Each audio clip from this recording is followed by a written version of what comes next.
we see hottest industry at the moment that you've been looking at? As a sector? Yeah. Or area? I'll have a start. I think for us, we don't kind of target specific sectors per se. We are active and have been active in the TMT, so that's the tech, media, telco sector in healthcare and energy for 10, 13 years, as long as the business has been going. So I think we're always keen to see good businesses in any of those sectors. That's fine. I would say, I suppose, we do see kind of trends and peaks and troughs when we see a lot of a certain type of thing. So for me, I would say at the moment we're seeing quite a lot in the data analytics space. People talking about big data. Gartner had even coined a new phrase called data discovery, which was one I hadn't come across before. So I mean, that kind of poses us a bit of a question, which is, do we like this kind of business? Do we actually even understand this kind of business? So when we see things that are being talked about a lot, we have to make a call on whether or not we think that there's something really behind that which is sustainable over a long term, which can grow and scale and be a successful business. So I would say for me, certainly my own personal experience, the origination side, we're seeing a lot of early stage things in that data space. Alright, very interesting. You guys see anything? To some extent, some venture capitalists are sector focused, where they pick an area and they say, I'm going to get deep into data analytics or data discovery. We are, to some extent, in Europe it's tough to do that because you don't see enough gap in each area to do that. So to some extent we respond to what walks through the door, which is, so the word opportunistic is not normally a positive word, but to some extent we are opportunistic. If a good team comes through the door in any area, in the technology area, I suspect we'll all look at it even if it doesn't quite fit our view of the world as to what might be interesting and what's not interesting. We like in particular what we call business to business services delivered through the internet. So services delivered to a company through the internet, but we've done a lot of consumer plays as well through the internet, as well as some medical devices, a bunch of other areas as well. I suppose Wire is slightly different because we're not really a VC, so we're an accelerator. We're interested in really early stage, to some extent, you can't even call them businesses, early stage ideas really more than anything else. And the one common thread that we're looking for is digital. So anything that's, so it's not, although we're a subsidiary of a telco, we're not just interested in telco stuff.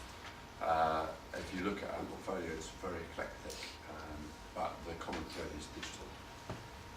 Yeah, and Simon and I are pretty much at opposite ends, and we're growth equity investors. We're investing in real companies that have a fair amount of revenue and are proper serious businesses already.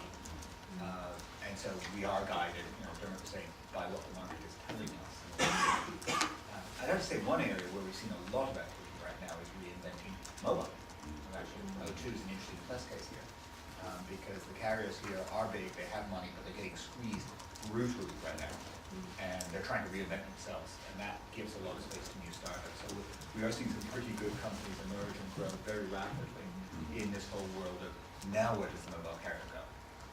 I think sometimes what's hidden within the question is, if I'm an entrepreneur, I'm thinking about setting up a business, what area should I be aiming for? And I kind of hear that a lot. What is it we're looking for? And I think for me, it's a bit of repetition if you're in the earlier thing. The area that fascinates me most is, I'd describe it as predictive intelligent convenience. So the technology is incredible, but we're only using 1/10 of what it's capable of right now.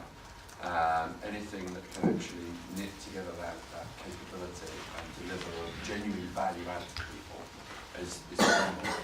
And then often it's down to how it's packaged and how it's and delivered. So it's commonly, widely understood that there were many social networks before Facebook, but we're seeing the repetition of that kind of situation over and over. Instagram went from nothing to being a huge company, but the truth is there were loads of ways of sharing photographs before Instagram, and the same is happening again in taxis. We see loads of applications to Wire for people with technology that's related to taking a taxi, and yet Halo has suddenly just romped it by a mile. Yeah, I just want to add, I was thinking of the Halo as you were speaking.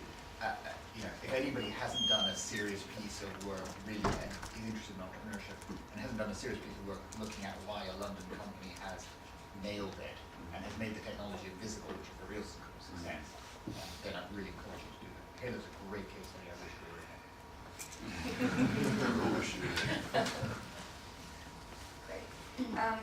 So now looking sort of on the other side of that, do you see any industries that are being talked about a lot, but you would say are maybe overhyped, or not as valuable as they're being talked about? Yeah, Facebook. Fairly big one. I think the common thing now is the inescapable passage of time. That often businesses, particularly when they're IPO'd, trade on the possibility and potential more than they do the actual results, and that catches up with them all. Whether you're an early stage startup with one employee, or whether or not you're a Facebook, at the end of the day, you have to deliver against the investor expectation, and you can't avoid that. We were just talking about Groupon. It will come to you eventually. My colleagues in China did a piece of work about 2 years ago now, and they were able to count 350 Groupon knockoffs in China right before they stopped counting. Probably not everything's compared. So yeah, I think also we have a startup that fascinates me right now, because I think what they're going to do could really disrupt something like a Facebook as well. So this particular company is called PixelPin, and what it does is user registration and authentication, like a single sign-on. Well, Facebook has become the world's single sign-on. It's 1 billion people use Facebook, and they use it commonly to sign on. But I can't imagine opening my front door with my Facebook profile, and yet that's what people are commonly doing online. Facebook was originally invented as a social network that people could share the fact that they just got up, or whatever it is that they do. It's ended up being used as a single sign-on, but actually people who know about user authentication and registration are going to out-invent them massively. And I can't wait for that to happen, actually. Because what that will do is eliminate another source of friction in our lives. So when you use your laptop or your phone or whatever, if you want to buy something, you have to identify yourself, and you have to put in your passwords, and you have to put in your credit card. And in future, when you're shopping online, because the device is going to know definitively who you are, the only check and balance at the end of it is going to be, are you sure? Are you sure you want the shirt with the red dots on or not? Rather than having to put all your details in. And I think anything that reduces friction is a hot area for me right now. One thing that I think a lot of aspiring entrepreneurs think about is sort of co-founders and their teams, and what are some of the most important qualities you look for in founding teams? I would say the fact that they can articulate what the opportunity is. We've all talked about being opportunistic. I think what's really key when you meet a team for the first time is that they can tell you quite clearly what it is they are intending to do. I think then as you follow through, as you support that team, that you see that they execute on it. And the final piece for me is that that team is actually open-minded, because chances are at some point down the line the business plan will change, some fundamental assumption will go away or be affected by something else that's happened in the market, and that team absolutely has to be able to respond to that in an appropriate manner. And if that means that there's a change in what the plan is, then that's fine. We commonly treat business plans as discussion documents. It's literally something for us to discuss around, because we'll talk about the set of projections that are in there, but we'll also talk about what happens if X, Y, Z happens. So we're always looking at plan B, plan C, and the team absolutely, the top teams I think, are able to do that and are able to adjust and work with that, iterate the plan, as they go through. So that's key for us. I mean, most of the time, we're not backing the second time round entrepreneur. You're investing slightly later, Simon, so the chance of investing in more second time round entrepreneurs. The vast majority of companies that we invest in, it is a first time on round entrepreneur. So it's everything that Julie said, and then it's 10 things more that you kind of think of along the way. But typically, it's somebody.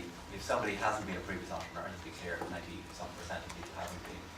It's people that have achievement orientated, it's having done things, they might have been a nurse, but they were the head nurse who got it done and re-implemented the systems, and it's those sorts of achievement orientated things that we tend to be looking for. Now, you're looking for a team and a team that can work together. And the one thing I would echo what Julie said there is, view it as your business plan is, it's not we're going to stand on this and we're going to die on this, but it is, look, this is an working area, and this is how we see the business rolling out, and we're flexible, and we're going to learn, and we broadly see the business going this way. And we're very comfortable with those sorts of discussions, because we have to look across the table and say, the chance we're going to be in this business for 6, 7, 8, 9, 10 years, potentially.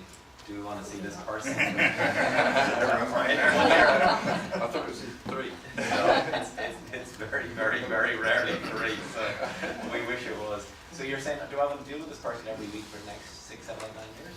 You know, and you get, after you've had somebody you don't like dealing with, you get pretty discriminating after a while. In a word, I'm looking for height. No, I'd echo everything you both said. I think for me, in a word, it's talent. And to Dan's point, it's the one thing that I'm looking for above all else is a constant track record of demonstrable achievement. And it doesn't matter what in.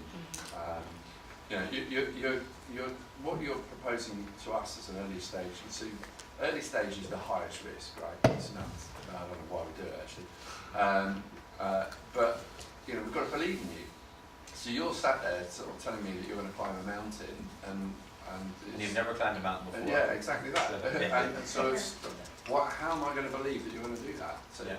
And there's a lot of hygiene factors there about determination, tenacity, and all those kinds of things. But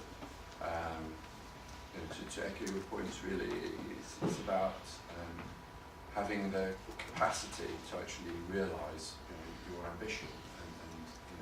We don't just take people who've got a good idea, they could actually be able to deliver against it. So inherently what that means now for us, it's not just because we're digital, I think it's across all sectors. You've got to have a coding capability, because even if you're not the coder, you've got to understand it, and you've got to be able to brief people up. So that for me is fairly fundamental. Being here at Oxford, how much do you care about the team's education? Well, an MBA is not a complete disclosure. This question really made me stop and think, actually, because when I read it, I thought, actually, could I tell you where the CEOs in the portfolio were educated? And chances are I probably couldn't, because we typically don't see CVs. I mean, it depends on what stage you're at. If you're at that earlier stage, you're all about the CV, and that's going to get into the right shape, and that's what you go and trade on in your network, etc. When we're seeing businesses, they're typically people who are slightly older, so there is no CV until we get much further down the line.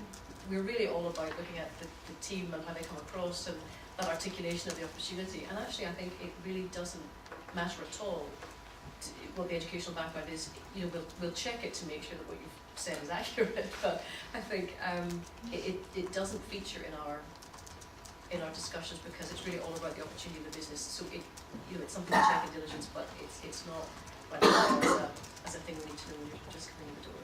Yeah, I'm going to take a slightly different line on this. Because I think about it in 2 ways, and again, we're investing in more mature businesses. One is technical. If you're making a big technical breakthrough, it'd be nice to know that the people who are making the technical breakthrough are credible, right? And that they're serious engineers, biochemists, whatever it is. Fine. The more interesting side is the business side, and we do look at education there, but it's not academic education. What we're looking at is either the person's done it before and has been successful, or not, but usually has been successful, or the person has worked in a company that has itself been entrepreneurial. Right? So there's a history of people popping out of Oracle, starting their own businesses, because Oracle's really good at training people to start their own businesses. There's a history of people coming from very successful companies, even ones that have had bombs, but learning and understanding how it is, what it takes to build a business. That pedigree counts for a lot in our work.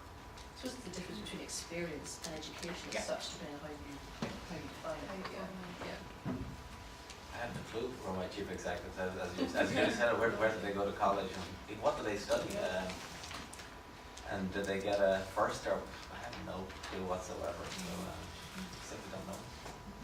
I'm acutely nervous and embarrassed of being involved in that conversation, because I'm probably the least qualified person any of you are ever likely to meet. Unfortunately, education just didn't really work for me when I was young. So I guess I've always been a bit entrepreneurial. Which is hard when you're sat in the world's most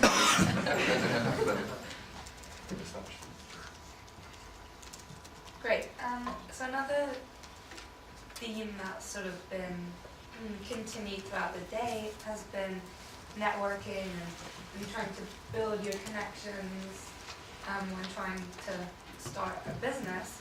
So how important are, and I think they're very important, but what do you think about the idea of social proof and personal introductions when you meet new founders?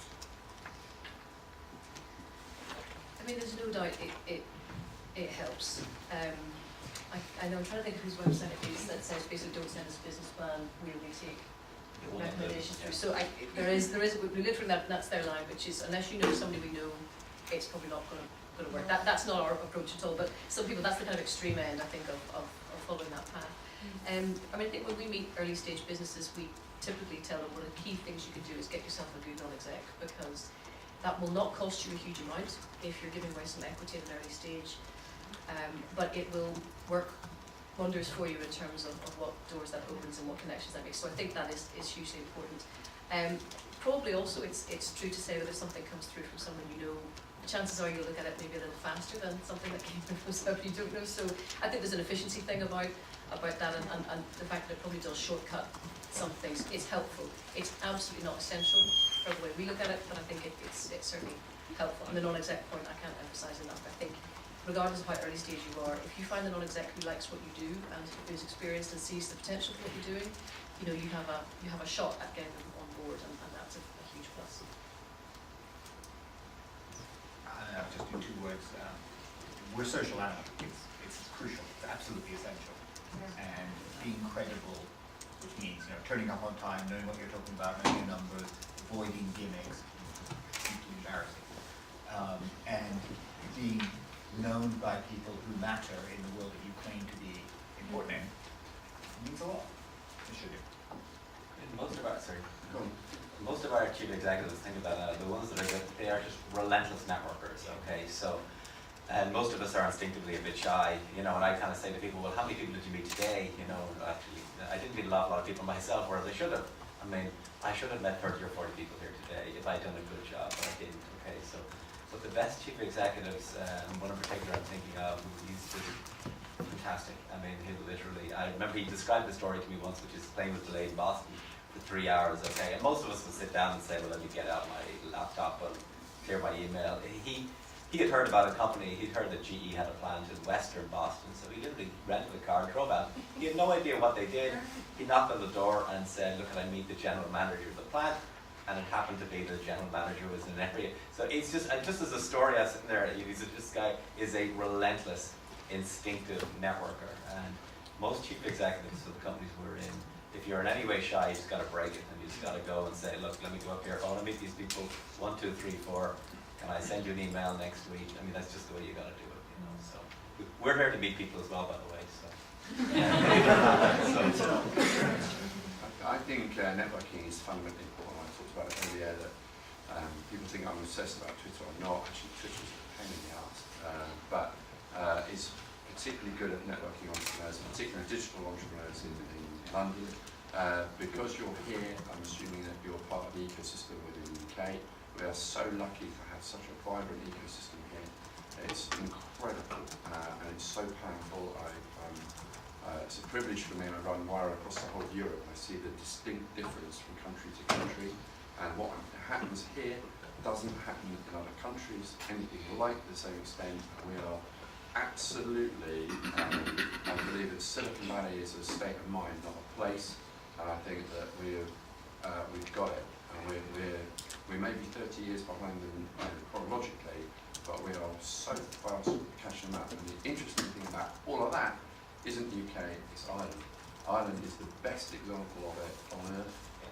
The vibrancy of the ecosystem in Ireland, in my view, is tenfold again. It's like it's supercharged. It's incredible. And everybody seems to know one another. And then you go to a bar and they lock you in. Great! Something to do with it. I've never heard of that. Great, so I have one more question before we'll open it up to the audience. I'm sure there's maybe some students in here that might be interested in a career in venture capital. So twofold. How did you get into it, maybe briefly, and what advice would you give to students who are interested in the VC industry? I got into it in 98, 99, but I just knew somebody at the time. Venture capital was kind of an uninteresting area, to be very honest. There wasn't any profile in it at that stage. I knew somebody who knew somebody, and they asked me, basically. So, but we did hire somebody recently, so we did go through this process. But what are we really looking for? And it depends what level you're hiring at, because look, we're not an investment bank like Goldman Sachs, who can hire 1,000 people at the business analyst level and cull them out as they get up.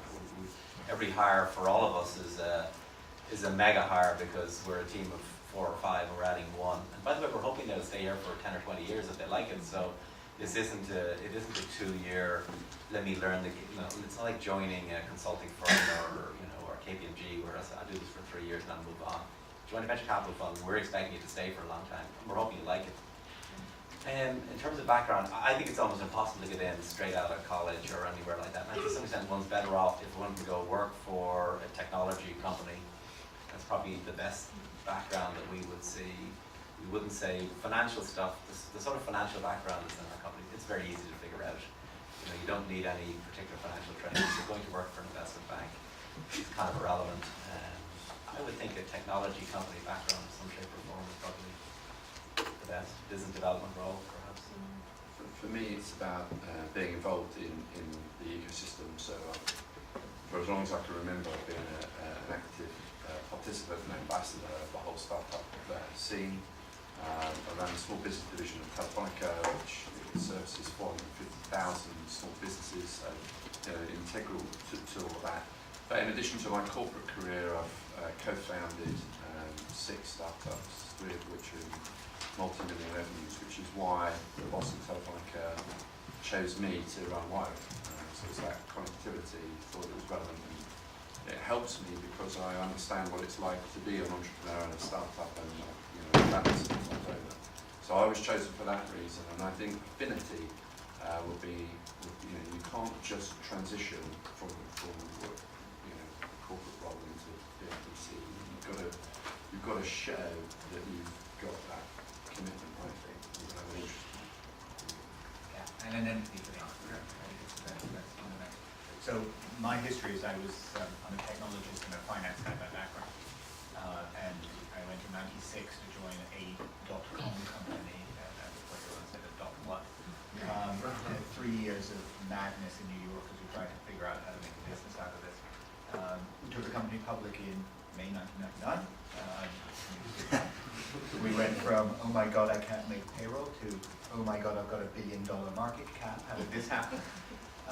And after that, I joined the venture capital industry. So having raised money from VCs, dealt with VCs, and I thought, okay, I can figure this out. Of course, I was dead wrong, and it took me a decade to figure out. That's a different story. We are slightly different in what we look for, again, just because of the stage of investment. We're looking at more mature businesses. So the empathy for the entrepreneurs, I think, is absolutely fundamental, and clearly we look for technology background. But we do look for finance. Right? We look for people who can build a proper financial model.